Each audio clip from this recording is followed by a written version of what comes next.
Everyone. Great. One. Okay, great. Got it. Thank you, everyone, for joining us tonight. It's a much smaller group than the last one. Hopefully, we get a few more folks to join. This is a volunteer seminar that's about people, strategies for communicating effectively with volunteers, donors, and adopters. And I'd like to introduce Karen Green. Karen started her animal welfare career back in 1996 at Best Friends Animal Society, and I'm sure most of you have heard of that. Wonderful organization in Utah. They just put on a conference a few days ago in North Carolina, the first time since COVID hit us. So it was nice to see a lot of people there that we used to. She continued on after Best Friends to the Alliance for Contraception in Cats and Dogs in 2006, moved into her current position as the executive director of the cat adoption team, CAT, in Portland, Oregon, which is where Karen resides now and has been in that position since 2012.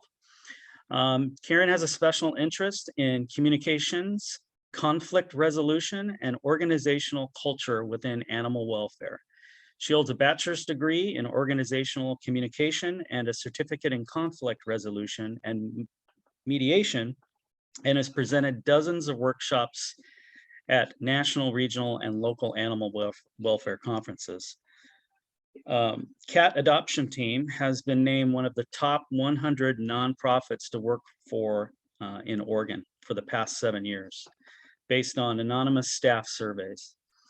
Lastly, Karen lives in Portland, as I mentioned, with her 3 humans, 2 dogs, and a very strange cat. And with that, I would like to give you Karen Green. Thanks so much, Ray. I'm so happy to be here. I have been as Ray said, have been working in animal welfare for 26 years. I'm a career animal welfare person and just love talking about these topics, communication, conflict resolution. I know that can be so critically important to our field. So I'm excited to be here with you today, and I hope that we'll have some time for questions at the end. Have a presentation to go through, and if you do have questions as we're moving through, feel free to. We have a smaller group, so I think we can be a little bit more informal. Feel free to you can use the raised hand function or just unmute yourself and jump on in, say, hey, Karen, and we'll take it then. All right, so my slide doesn't want to advance. There it goes. Okay. So as Ray said, I started my animal welfare career at Best Friends, and I worked in our national outreach program for years. We put on conferences and did a lot of just kind of consulting by email, or people would come and visit, asking about resources, fundraising, how to start get set up as a nonprofit, how to solve a problem with their coalition or get a coalition started, all sorts of issues and topics, everything you can imagine.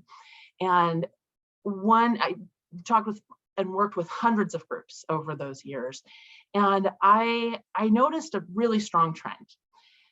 Without question, the most frequent and significant obstacles that organizations and individuals faced were not anything to do with the animals, or there being a lack of access to information about things like programs or operations.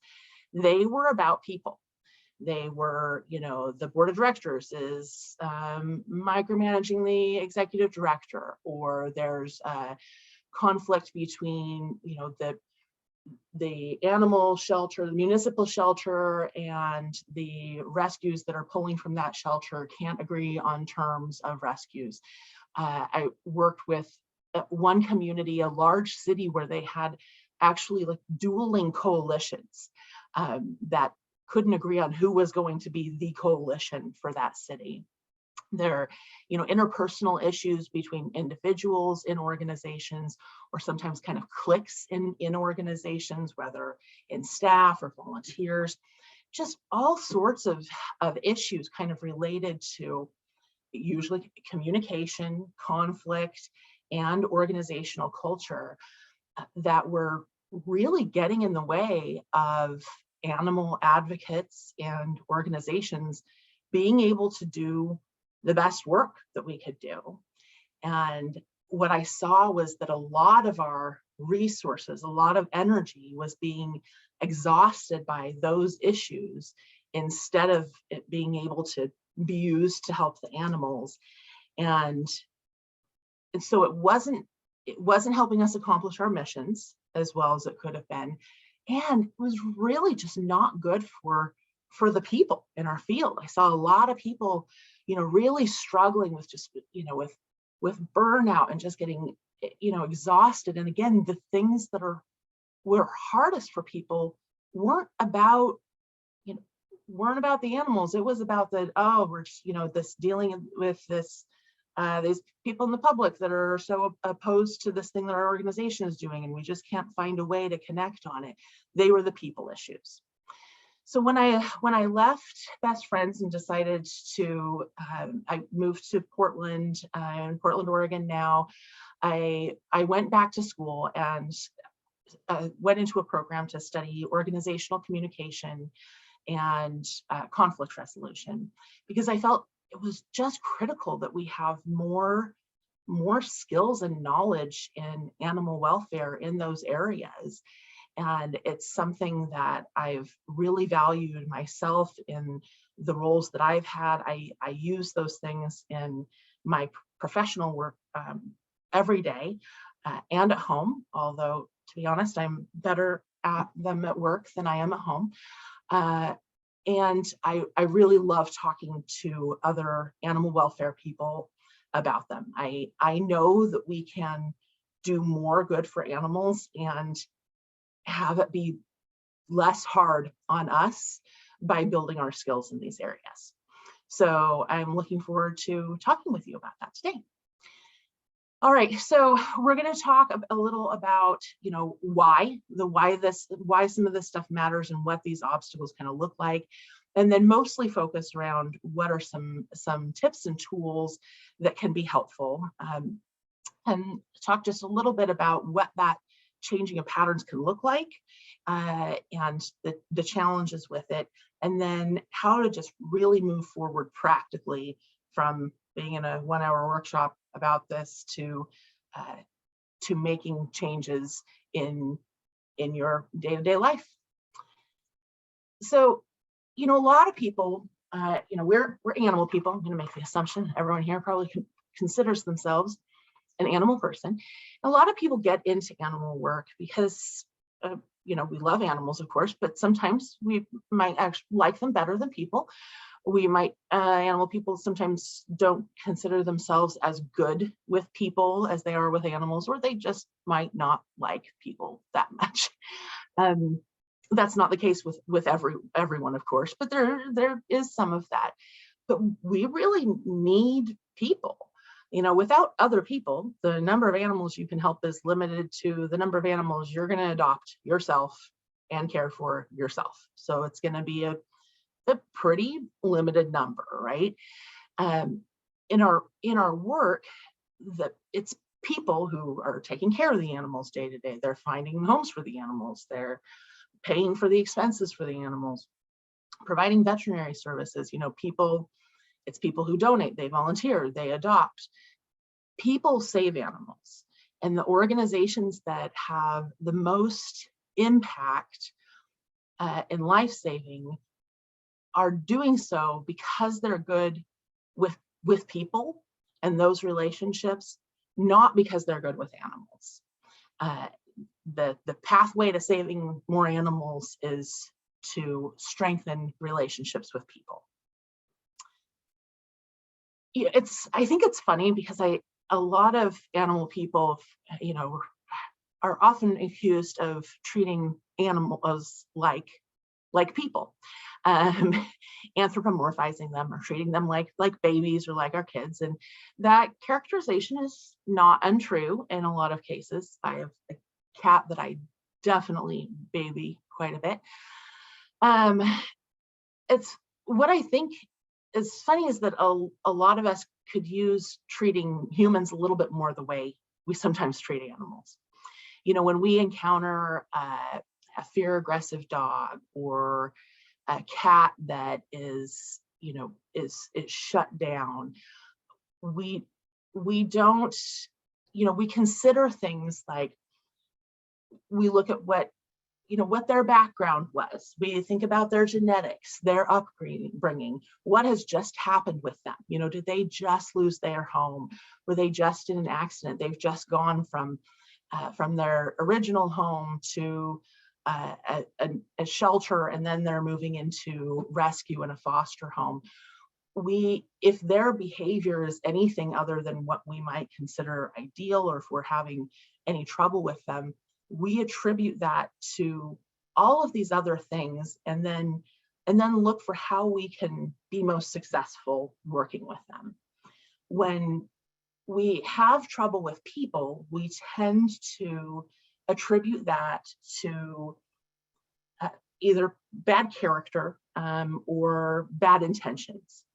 And that's, I think that can be a really natural inclination, but it also really impacts how then we have those interactions with people really negatively, and how we then move forward from there. So ironically, I think that for animal people who treat our animals so well and are so good at giving animals the benefit of the doubt, I think if we treat animals or people a lot more the way we treat animals, we would do better often in our relationships with them. So let's talk about some more tips and tools. I'm going to kind of focus on 5 of them, and they each have some different pieces to them, of course. So first is just really about communicating, getting information across about, and this is just about anything. It's sharing a lot of information. I think often we forget that other people don't know what's happening. We think, well, I've talked to so-and-so and then this other person about this thing, and then forget that there are 3 other people or 12 other people who don't know about it. Or we think, oh, that because we mentioned this thing to somebody that now they know about it. In general, communicate a lot of information. More communication is usually better. Share a lot of information. Transparency, being open, builds trust. You know, ask for and anticipate questions when you're providing information, especially if it's about something that, you know, might be a change or something that's kind of like challenging or a little bit sensitive.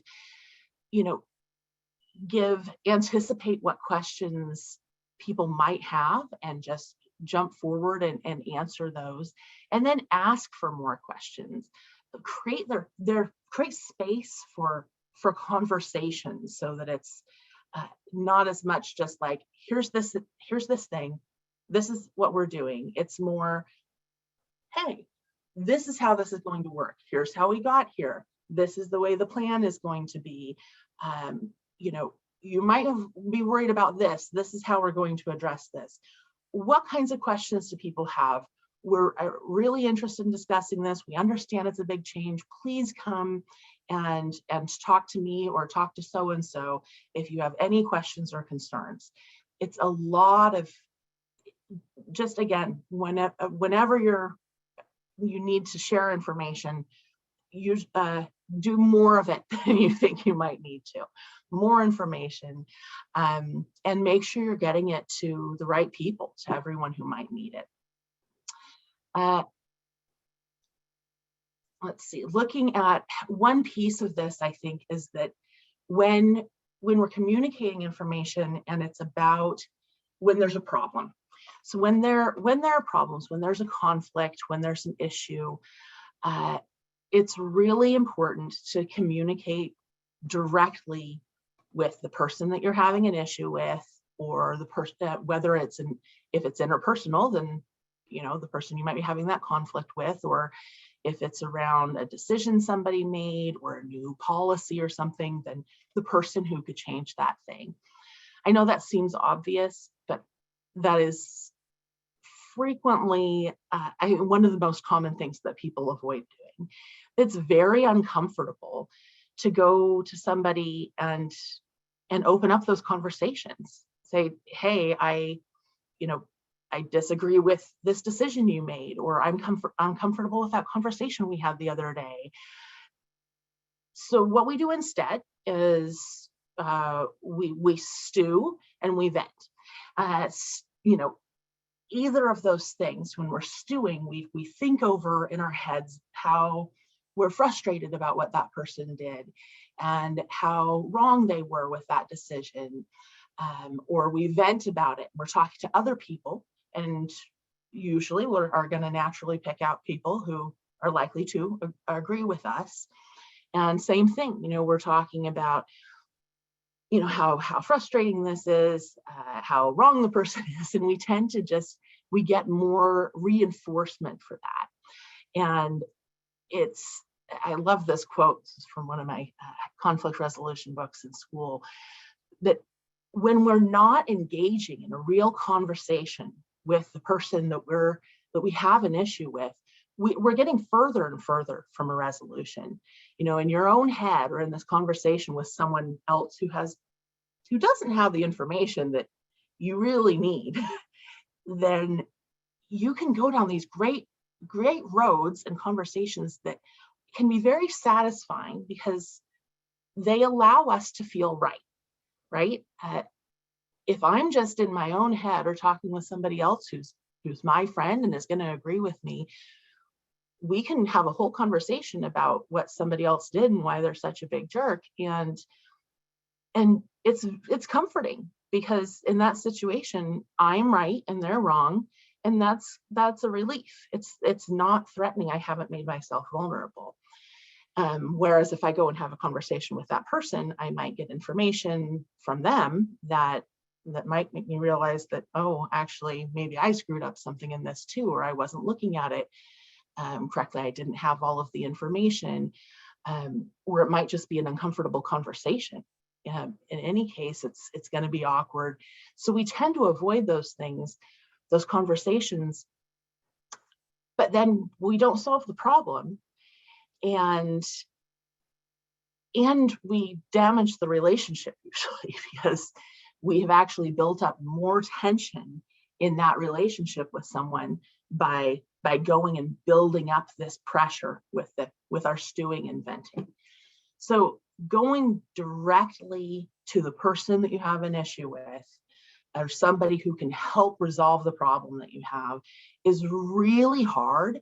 It's really uncomfortable, but is, I think, possibly the most important thing. When there is a problem, it's got to be that direct communication. That's how we solve problems. It's one of the most, I think, common conversations I have with people on my team at work. We know these are uncomfortable, difficult conversations, and those are how we solve problems. So communicate a lot, and with the right people. All right, speaking of those kind of sensitive and difficult conversations, thinking about how we approach them can be helpful. Doing a little planning and just being thoughtful about what goes into a difficult conversation. There are some really great models out there for how to have difficult conversations. There's the Crucial Conversations model, Radical Candor. There are a bunch of them, and I'll share links on a few at the end of the presentation. Some of them, they have books or they have online workshops that are really handy. I'm just going to share a couple of quick things here, but so one thing I think that's really important to consider is that when you're having a conflict with someone, or you need to to give somebody some critical feedback or have some kind of difficult conversation, having that conversation in person whenever possible is really critical. The more personal and more live and 3D you can make that conversation, the more likely it is to be able to be successful, because there's a lot more context in that communication. When the further out you go from that, so if you go from in person to maybe the next is video and then phone and then maybe email and then text, text is the last worst and the worst option. Each of those, you lose a lot of context, you lose nonverbals, you lose the opportunity to be able to create an environment that feels more comfortable for people. You lose, a lot of it is really those nonverbals, the ability to build in a safer and more appropriate space for that conversation. And a lot of stuff just gets lost, especially in written communication. So when you're having those conversations, ideally you want to have a private conversation whenever it's a difficult conversation. Find a time and a way that you can step away with people. Don't call someone on something difficult in front of other people unless there's absolutely no alternative. Step away. You want to be timely. You don't want to wait weeks to talk about something that went wrong. But also there are times when you're not going to be able to have the conversation right then, because maybe you're in the middle of a big event, everything's busy and hectic, and it would really disrupt everything if you were to say, hey, can we step aside and go have a conversation for 10 or 15 minutes right now? There are also times when you might recognize that, hey, I need to have a conversation with this person, but maybe part of why things just went wrong with them and related to the thing I need to have a conversation with them about is that they're going through something major right now. And so maybe you need to give them, or it could just be like a crazy day, or it could be, personal or professional things. Maybe you want to give them until the next day. So you want to ask, hey, when could we talk and follow up about this? So timely, but consider privacy and what the circumstances are with people.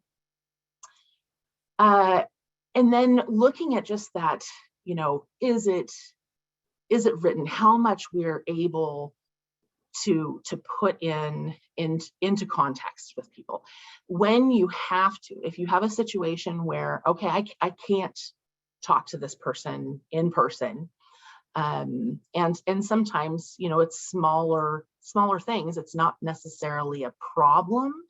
But maybe it's someone you don't have a relationship that is, really has a lot of trust established.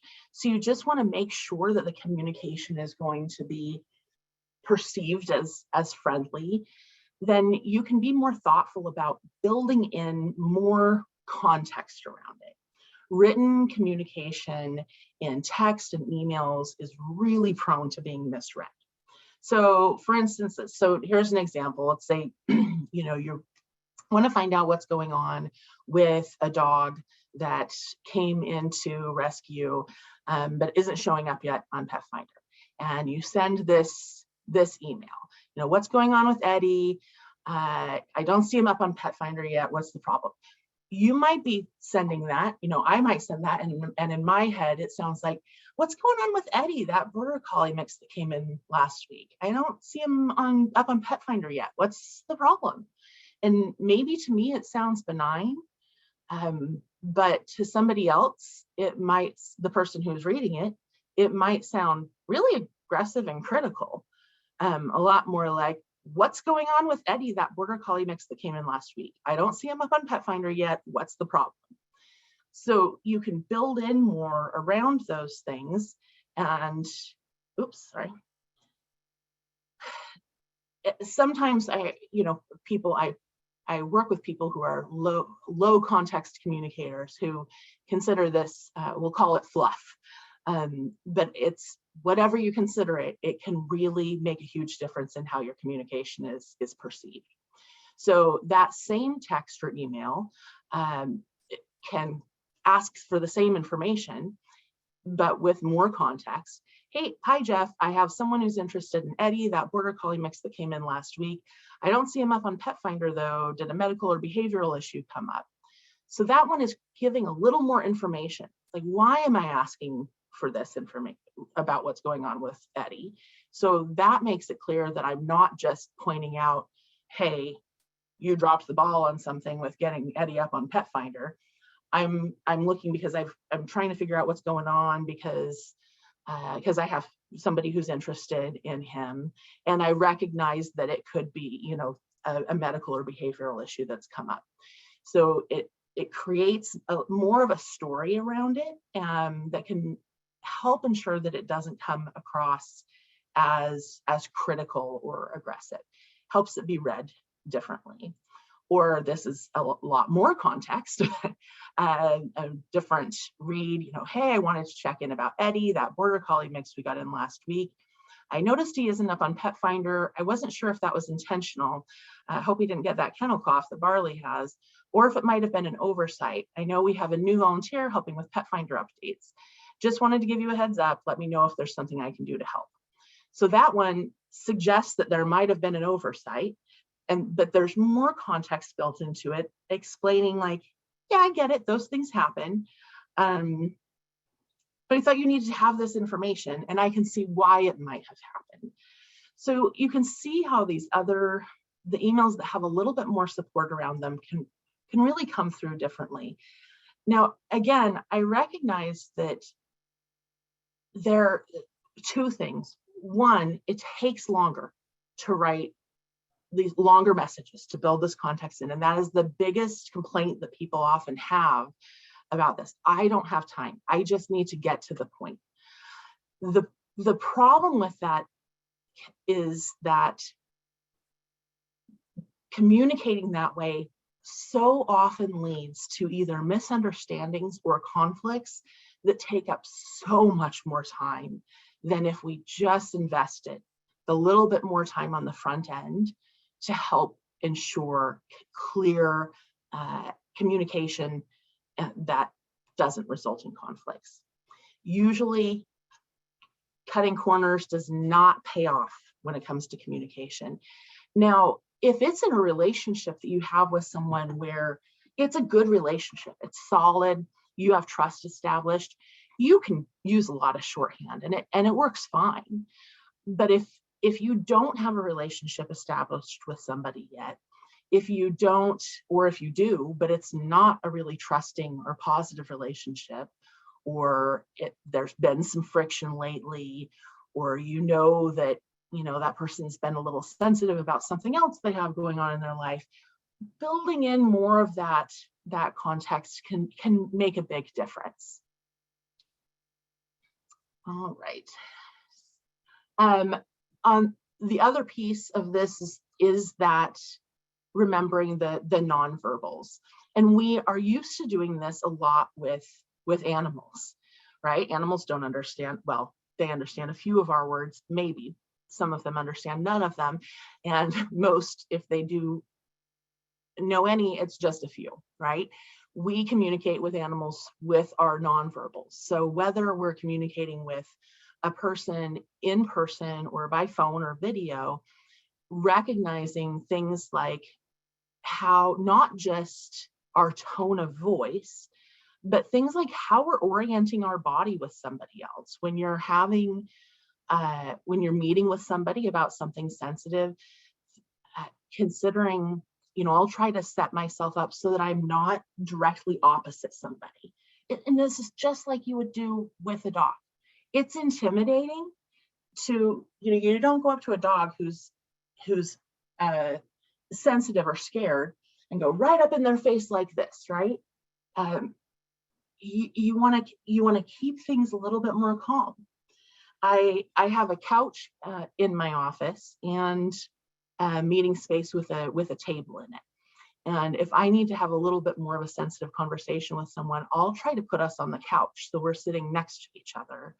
I mean, there's a little space in between us, but I'll avoid the table where we might end up sitting opposite with a barrier in between us.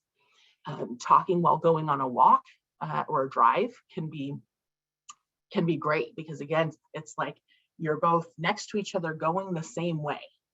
Those things matter in how it feels to have a conversation. When we're physically opposite someone, it feels like we're on different sides, and that can come through in the way we communicate. I'm just going to stop and do a quick check-in. Does anyone have any questions or anything that you want to add before we move on?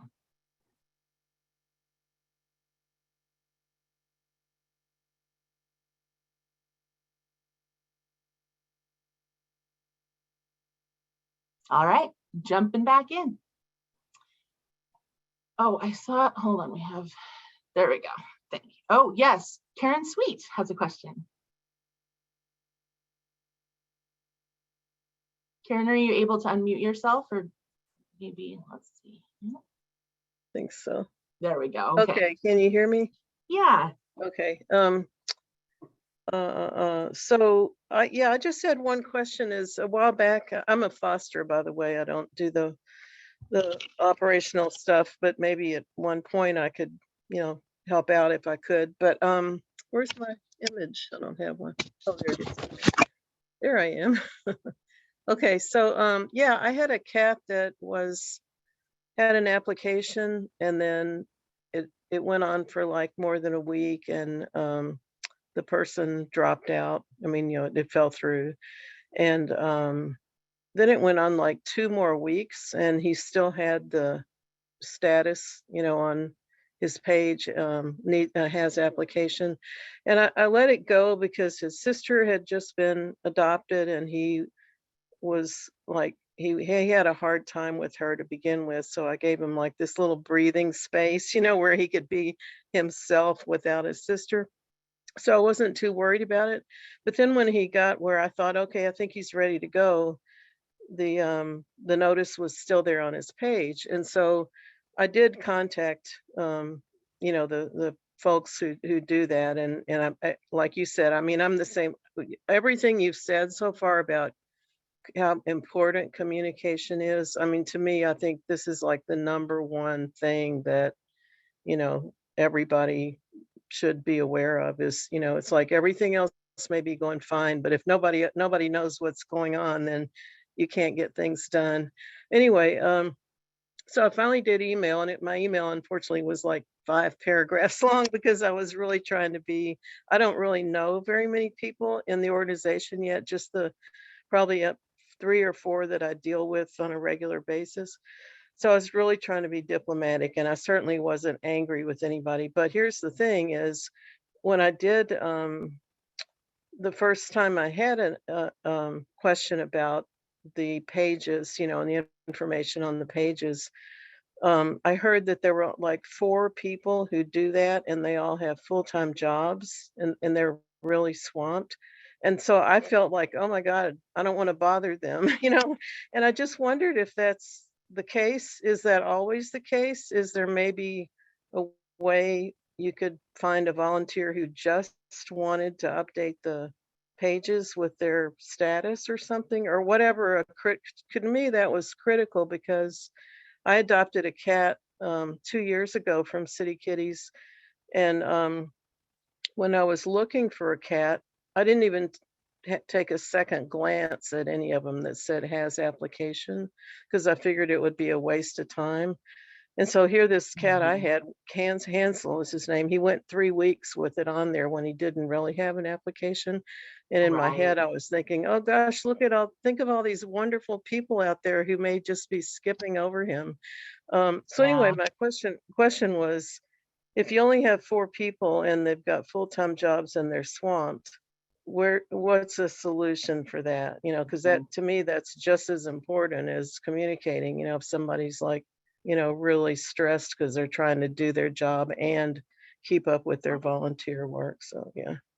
Well, I think that's since I'm not involved in the operations at City Dogs and City Kitties, that I couldn't answer that specific question about how to resolve that Right. operationally, but I think that you're bringing it up as a, hey, I'm recognizing that this is a challenge and an obstacle, and so maybe that's something that you take to the staff and say, could we? This is a problem that I'm seeing, and I don't know what the solution is. Maybe it's this. Could it be having more volunteers? In animal welfare, as in a lot of nonprofits and frankly most of the world these days, having enough people to do the work is Yeah. so common and frequent, Right. right? Right. So sometimes that's possible. Sometimes pulling in more people is possible, and other times it's, the solution might be more in refining a process or clarifying communication. But the communication needs to be happening for people to recognize, like, oh, this is what the problem is, and then for a solution to be able to be found, right? And so start with that, with you being able to have that conversation and say, hey, I'm seeing this problem from my position. I've observed this problem, and can we look for a solution to it? Right. And hey, I'm happy to help find that solution if I can, if you're able to offer that. Right. I Okay. think those are really important pieces. But thanks, Karen. Yeah, because everything you've said so far, I just thought, oh gosh, that's like communication is just, it, is what makes everything work the way it should. It's so important. It really is. And we had another question in the chat from Jill. Jill asked, are there recommendations for addressing when someone else's tone is being perceived as not friendly? Jill, that's a great question. And I think that a really important word that you used in that question is perceived. I find that can be really useful in having conversations with people about, especially things like tone or attitude or demeanor, when you're talking about like the way somebody's kind of coming across or treating somebody. Because if it's not specific words, it can be harder to describe to someone. Ideally, you're able to say to somebody, this is this thing that I observed, and this is the impact that it had on me, or that I saw it have on a program, or on another person, or on an animal. So sometimes if it's not something that's objective that you can describe that way, like, hey, you I noticed that you're swearing frequently adoption applicant, or something like that, just a little bit more clear. Or you're not responding to the people who are applying for your foster dogs, and this is creating this obstacle. Like, those are much more easier to quantify, right? Tone is not.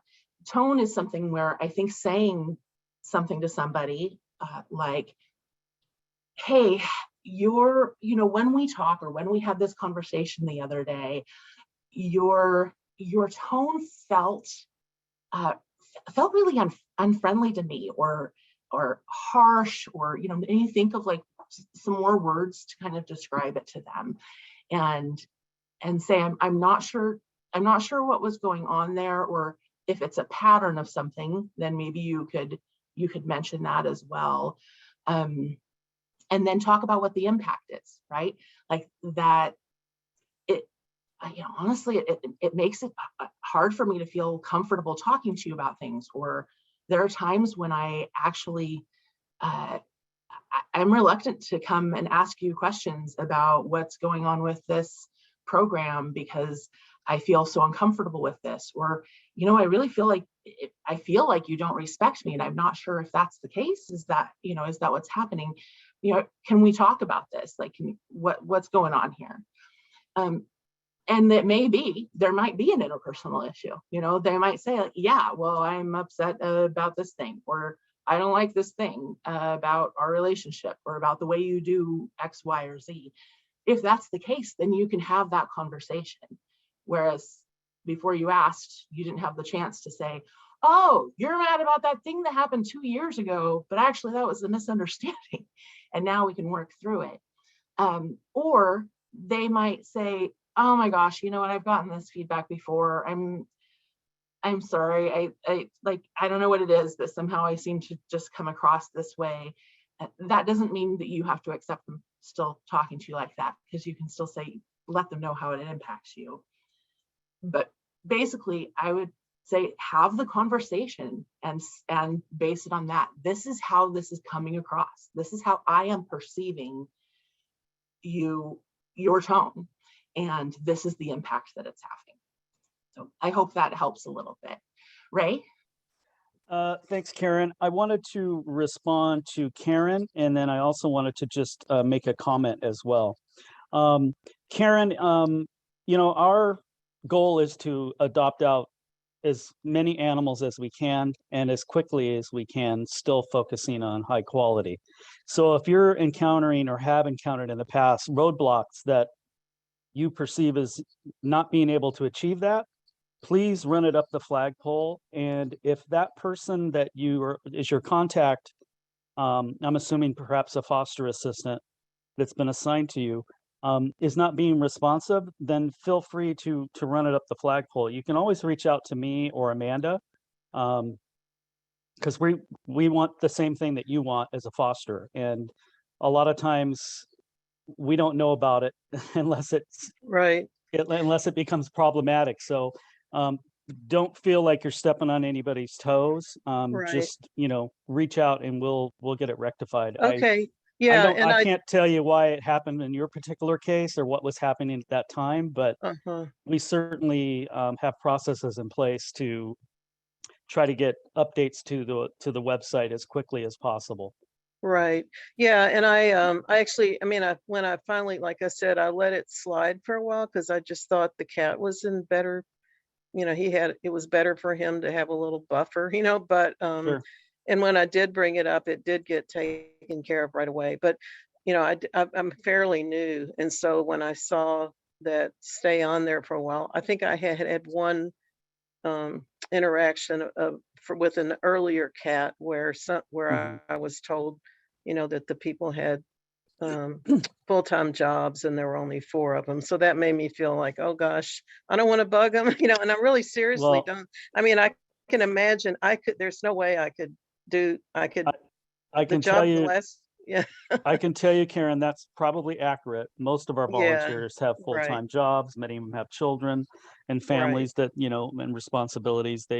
Everybody gives what they can give. And, Exactly. there's 2.5 of us that run this organization as paid staff, and everybody else is a volunteer. And I'm sure you can imagine it's nearly impossible to do any kind of quality work without the help of our volunteers and what they bring to the table. And you're one of those as a foster. So thank you for helping definitely. us. Yeah. And it's been just wonderful so far. And I will bring it up. I think the reason I didn't do it, the 2 reasons was, one was the cat and one was the previous experience I had when I found out, the situation of the people that were doing it. I thought, oh, those 4 people, it's like I didn't want to bug them, and so maybe in the future, maybe I can help with that. I'll bring it up later with somebody. Yeah. I'm so sorry to jump in. I just want to make sure, I'm realizing we're running pretty tight on I'm sorry. time. Go ahead. Yeah. No. I mean, I asked for questions midway, so I realized that I opened that up, and I didn't mention at that point like where we were on time. But I want to make sure that we leave enough time that we can get through the rest of the slides. Ray, was there something else that you wanted to I just wanted to make one comment that was a piece of advice given to me about 25 years ago when I had no gray hair. And that was that my boss told me, whenever you have to communicate over email, make sure that it's something that you wouldn't be ashamed to have put in the front page of the paper. And I think that's been pretty sound advice for me, because sometimes we get emotional with our responses and we want to reply right away. And I often will like, okay, I'm going to wait 24 hours before I reply to make sure I don't feel the same way in the morning. And then I always try to be mindful of, if somebody read this out loud, would I be embarrassed, humiliated, ashamed? And I never want to convey that to anybody. So I've used that as kind of a beacon over my career. So just wanted to share that with the team. That is a great one, Ray. You know what I use a lot too is the when in doubt, leave it out. Like if I put something into an email and I feel it all like, I'm not sure about this, I'll either wait and come back to it later, or just I find another way to say it, or just don't say it. Like this, there's probably a reason, and I should listen to my gut on this. They usually are the things that I wouldn't want to see on the cover of the paper. So sometimes those quick little mantras are helpful. Thank you. All right, so we've got a couple more tips to get through here. I'm going to take them kind of quickly. Let's see, here we go. So this is a pretty simple one, but it can make a big difference. It's just asking for what you need instead of complaining about not getting it. I love this sign on the right, and so even though it's not exactly a complaint, if I like having it in this presentation because it cracks me up. I think that it changes the way that it feels. It changes the way that the conversation feels. You're still getting across the same need. You're saying, there's an unmet need and you're trying to get it met, but it completely changes how it feels. So as an example, let's say, you're getting information about a regular meeting you're having with someone, but you only get it the night before, or 2 days before. You're a complaint version of response to that might be, this isn't enough advance notice for these meetings. I have other things going on with my life. I can't just drop everything to prepare for this. A request version of that might be, could you send out the meeting time and agenda a week before the meetings? That would help me make sure my schedule is clear and that I'm prepared. Unfortunately, with my work schedule, I sometimes can't review materials on short notice. They say the same thing. They say I'm busy and it's hard for me to get prepared in short notice. And so I would like more notice, but they say it in very different ways. This has helped me. I'm still not amazing at this, but this helped me a lot with teenagers asking for things instead of complaining about not getting the thing I want. Could you put your dishes in the dishwasher instead of your dishes are all over the counter again? That kind of thing. All right, so make a request instead of a complaint. Listen with the intent of understanding. This is Stephen R. Covey's book, The Eighth Habit, talks about this, seek to understand. And this is really a lot about what our intention is when you're having a conversation, especially a difficult conversation. Usually what we're doing when we are listening is waiting our turn to talk, thinking of what we're going to say next, or thinking about how annoying or wrong the other person is, or sometimes just thinking about, we need to go to the grocery store later or something completely unrelated. It changes the conversation completely. If you change your intention to be, I am trying to understand what this person is saying, and so well that I could reframe it back to them such that they would be like, yep, you got it. And I'm not going to say my side until I get there. If you do that with your conversations, it will really change how they work. We tend to be like, hey, this is a problem, and it's a problem because you don't understand me. But both people come in like that, and then they're stuck because no one's listening to the other person, because we're both intent on trying to get the other person to listen to us. And sometimes you just have to say, you know what? Okay, I'm just going to go and listen to you. We're going to start there. Most of the time, I find that I get information in those by listening that changes how I viewed the situation substantially. And then we're able to move forward, but we've already made a lot of progress just by that point. And then the other person is ready to hear me because they've been heard. So again, a lot of this is really about setting your intention in those conversations. And that is a really good way to do it is that piece. Say, like, you know, okay, I'm not going to move forward to trying to make my point until I can say back to them, like, oh, okay, so when we had that conversation the other day, it felt to you like I was saying blah, blah, blah, blah, blah. And they say, yeah. And if they say, no, no, no, no, it was this instead, keep listening until you really get it. It'll change your conversations really substantially. The next thing, and this is we're going to go into this very quickly, but this is a huge piece of decision-making, conflict resolution, and negotiation, and it is magical. It's focusing on interests and not positions. What tends to happen in life and in every kind of relationship is that we come to the conclusion that the way that we will get something that we want, the way that we'll get a need met, is a certain course of action. And then somebody else has the same idea, except that their course of action is in conflict with ours. And that's how we end up in a conflict. Those are positions, that set thing. Positions tend to be they're specific. They're the plan or the process that we think is going to accomplish our needs. The interests are what caused us to come up with that. They're the criteria that would help us come up with another different solution, potentially. And if we can get back to our interests, identify what they are, and then identify what the other person's interests are, we can often find a solution that meets everyone's interests. So just a really quick example, this was one of my office cats I had a couple of years ago, named Star. She is a very old, extraordinarily sweet cat, ton of health problems. And she wanted to be here on me for hours every day, which was adorable and also made it incredibly difficult for me to work. She did not want to do laps because my lap was under the desk. And I found it very difficult to say no to her because, look, she's adorable. So in this case, Star's position might be, I want to be on you. And my position was, I need you off me so that I can work because I can't work like this.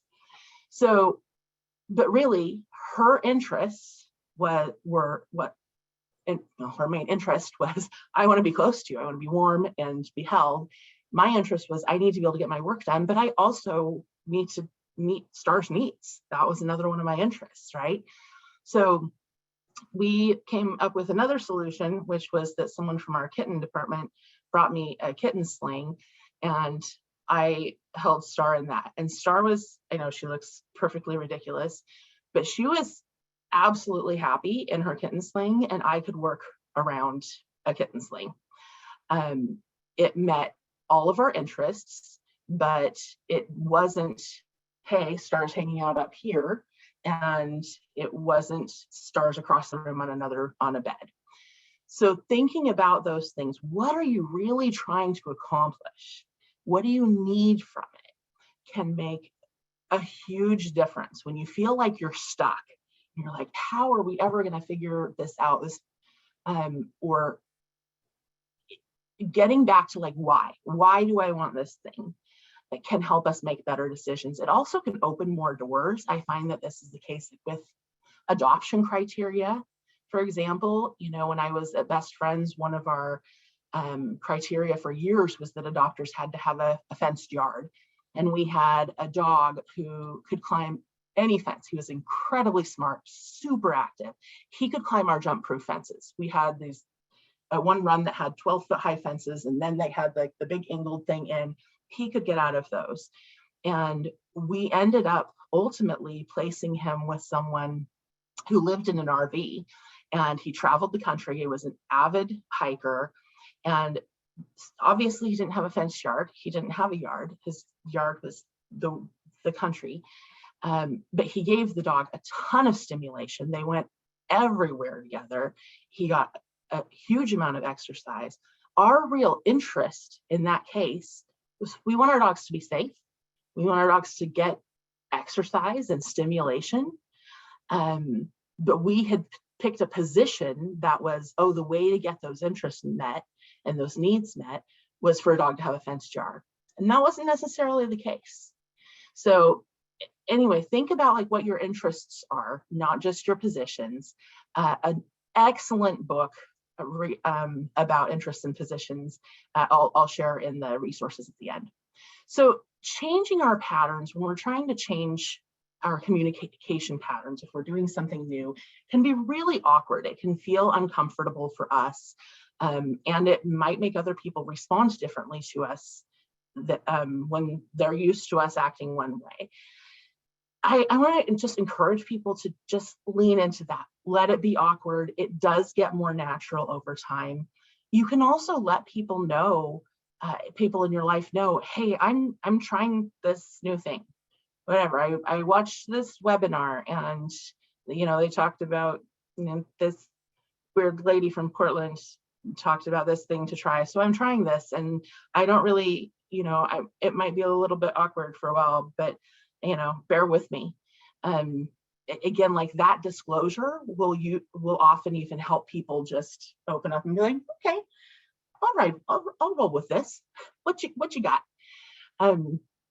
So I just lean into that discomfort and awkwardness a little bit and let it be that way. I would encourage everyone, you know, just moving forward to pick even just one of the things that I talked about, you know, one of those tools, and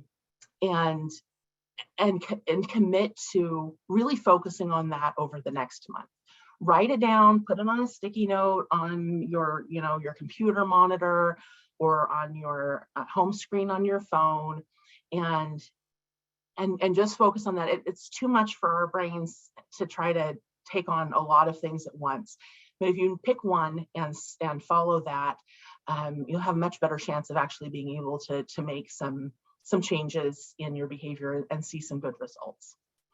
And we did questions partway, and I have 30 seconds left, so I'm afraid I don't have more time for questions now, but I will share my contact information. You are welcome to follow up with me afterward. I love this quote from Stephen Covey, and I think that it applies so well to the kind of people issues we struggle with in animal welfare. And then I will just leave these on here at the end. And my favorite conflict resolution book is Getting to Yes. It is a quick read. It has been around, they've updated it, but it's been around for, gosh, maybe 40 years. And it gets a lot into interests and positions. Wonderful book. And these are all great programs, that Crucial Conversations and Radical Candor.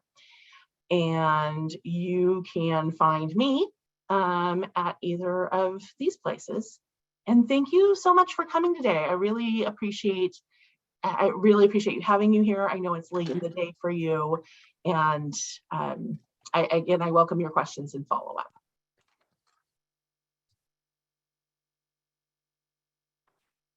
I'll hand it back to you, Ray. Thank you, Karen. Appreciate the presentation. Very helpful.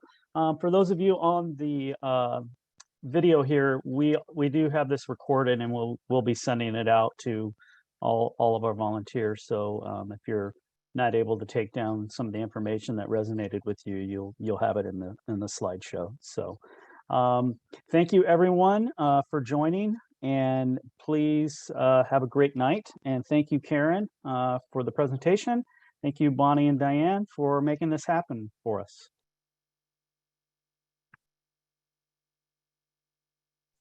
My pleasure. Thanks, everybody, for joining us.